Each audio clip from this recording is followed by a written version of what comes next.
military. This is a career I never wanted to do, I never wanted to be a part of, yet there I was signing the paper. Well, why'd you sign the paper? Well, that's because I have obligations, right? I was bred and raised to do this job. As far back as I can remember, I have been pushed in the direction of the military. Damn near every single adult I knew was in the military. So it was pretty hard to dodge. Well, it felt like every day I was being told, little future soldier, or go talk to the recruiter at school today. Dude, it was mind-numbing, and I got depressed every single time I thought about it. I was always kind of jealous of my little sister because she never got sergeant in training. She got veterinarian. So in my family's eyes, she got to help sick dogs and nurse cats with broken legs, while I got...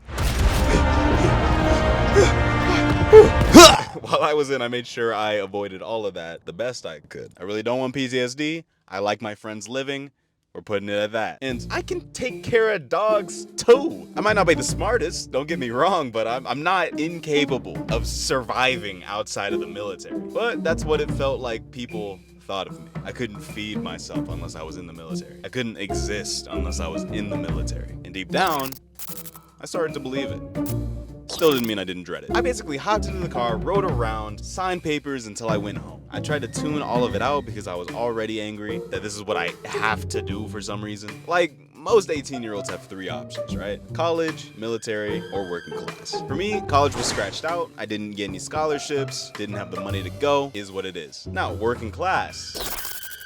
That shit wasn't an option for some reason. And I spammed the button. I spammed it for as long as I could. I told everybody I didn't want to go into the military, so I just kept spamming the button. So the only thing that was left was the military. I never once said I wanted to do it, literally never once. But after my mom tossed me in the car and took me to see a recruiter, it felt like I wasn't really getting a choice. I may not have known that I had free will back then, okay? I didn't realize that no was an acceptable answer, but I know now and practiced that newfound ability 4 years ago when I forced my way out. But we had to learn a lot of shit in the 2.5 years that I was in. All right, now that I've signed, I've got about 6 months before I leave for basic training. We're gonna call this time purgatory, because the day I signed, it felt like my plans for the near future died. And now I'm just kind of waiting to go to hell. That's when I met this lady. If you saw my last story, you know what it was. I'll probably elaborate on that story later. Moving on. During all of that time, I would show up at the local base every weekend for training. And I'm showing up around 7:38, an hour and a half away, by the way. Hour and a half away, by the way. And I would basically do these little day trainings with other recruits. Often people would get so nervous during these trainings that they would throw up or cry.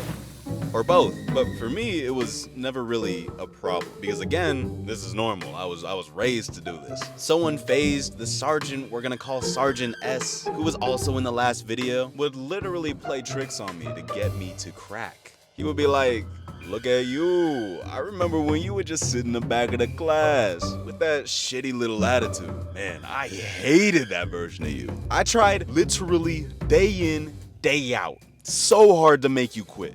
Yet here you are. Great job. High five. What? You gonna leave me hanging? It's alright. Whatever, dude. I thought we were friends.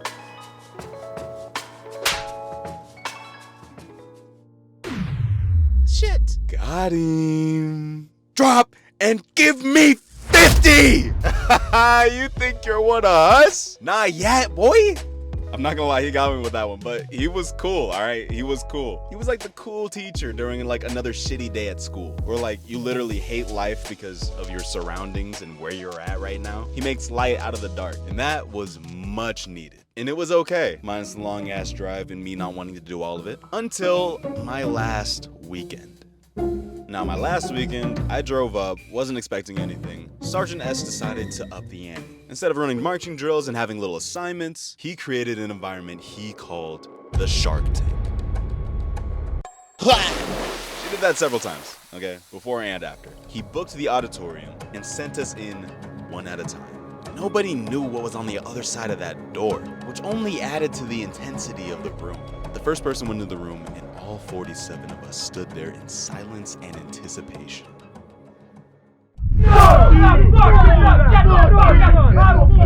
We're all shook. Thank you. It sounded like there was at least 20 sergeants in there, just ripping this man to shreds. And it went on and on and on. I forgot to mention, we booked off the entire day to do this. The entire day. He walked out, brother was shaking. He had never been yelled at like that in his entire life. Then Sergeant S came in and ushered him out like he was a victim. Because he was. Like 2.5 hours of standing like this lady passed out. Literally fainted. It's about to be my turn. I take a deep breath and walk up into the room. And there's only 7 people, which is massively concerning considering that they sounded like 20. Pause. Now, at this time in my life especially, I was not very confident, okay? I was coming off of what I thought was a life-altering injury, signed up for a job I literally never wanted to do. My mental state was in the fucking floor. But my exterior screamed confidence. I was growing into my grown-ass man body. Final evolution. Now, when people see confidence on the opposing team, they take off the limiters, all right? They are not gonna treat me the same way they treated little Jessica who threw up 7 times or passed out twice. I was seen as a threat, as an obstacle, as something to break, as something to conquer, and they treated me as such. Go over there, quickly, quickly, quickly, we don't got all day. Look at this kid, how old are you anyway, 30? 18. It's a question, questions need answers. 18. Who? 18. Are you? Who are you? Sir Trainee who? Sir, Trainee Mansa report says, ordered. 18. Did I tell you to answer again? Really? Face on the fucking ground. Now. Okay, dude, just chill out. 1, 2, 3, 4, 5. I didn't expect push-ups, not gonna lie, but I was thinking if I can just keep my cool, it'll be over. Nah, not now. Panic attack. Not gonna lie, growing up, I had a lot of them. Like, weekly, if not daily.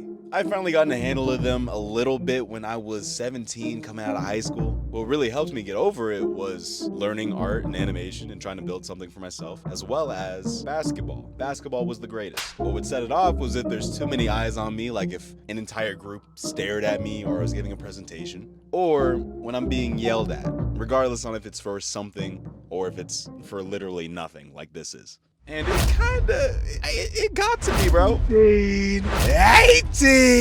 What? You can only do 18 push-ups? What the fuck is wrong with you? You're nothing. And you're always gonna be nothing.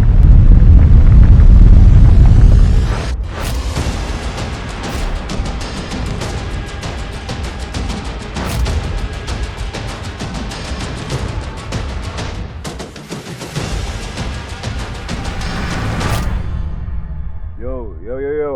Hey, you good? Yo, man. Woo, hold on, breathe with me. Ooh, you're okay. You're okay. Hey, go get the sergeant, all right? Yo, my bad, bro. Relax. I literally crashed mid-crash out. I literally froze before the climax of this story could even happen. I stood there and imagined that scenario probably hundreds of times. Just couldn't follow through, I guess. I got rushed out by Sergeant S. Went for that walk I talked about a couple videos ago, where I told him I wanted to be an artist, and he said, quit. Super helpful, thanks. I also told him I was on the brink of ruining that airman's day and everybody else that got in my way. And he told me I probably would've, but Airman Jacobs would've stopped me. Which is a weird thing because in that vivid dream that I had, like in that moment, after I charged Airman Jacobs, is that me getting knocked out, bro? It was just like a weird coincidence and I had to throw it in the video. Then he sent me home. And honestly, I haven't really told that many people about this story, at least like this, until now. All right, listen, I think the whole thing was a combination of me coming to the realization that I'm doing the thing that I've been telling myself since I was a child that I would never do. Something I tried so hard to avoid, just to end up here anyway. And my need for approval, to be liked, to not be screamed at for dumb shit. Ironic, really. This entire military series is basically gonna be me dissecting my old people-pleasing habits. Because at the end of the day, I did this. I had to be there to sign the documents. I had to drive myself to the base. I had to move my mouth to take the oath. Even this was a product of me people-pleasing. I let Buddy trash my whole existence. He was making everybody feel uncomfortable with how on my head he was. And I let him do that so that I can do something I never wanted to do in the first place? Like, what are we doing, dude? But This experience was a net positive, because before me getting out of the military, in the 20 years that I had been living for everyone else, I finally decided to choose me.